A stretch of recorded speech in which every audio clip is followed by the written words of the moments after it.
Okay, so I'm going to get started here. And again, thank you to the Charleston branch of the NAACP for having me. The key thing, though, where the rubber hits the road is this bottom sentence, this last sentence. It says, no court of this state has any authority or jurisdiction by writ or otherwise to intercede or intervene in or interfere with any impeachment proceedings of the House of Delegates or the Senate conducted hereunder, nor is any judgment rendered by the Senate following a trial of impeachment reviewable by any state of the court. And at its core, it's a pretty straightforward amendment. It says the court can't get involved in impeachment proceedings. They can't stop or intervene in the House of Delegates, and they can't review a judgment by the Senate.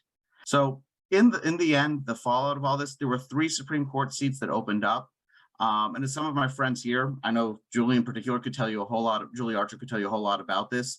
That ensuing election became a hotbed for political dark money and really a dramatic remaking of the state Supreme Court.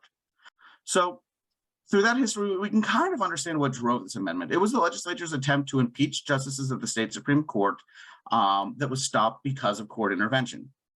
Now, the legislature felt that they couldn't perform one of the checks they have on the other government branches because another branch got involved.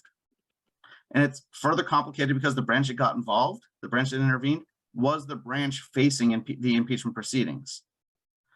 Now, I want to point, this is a really unusual situation. Impeachment of judicial officials is pretty rare throughout all American jurisdictions.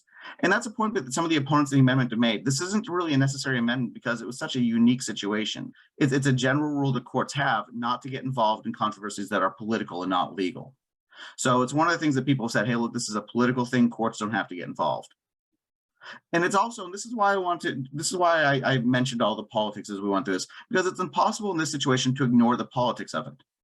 After a swing in party control, the impeachment proceeding was used in a way that would clear the state Supreme Court and could and actually did allow for an ideological remake of the court that was more in line with the legislature. Now, I'm not saying that was the actual intent of the people who played roles in this saga, but regardless of that intent, the appearance of partisanship tainted the whole process.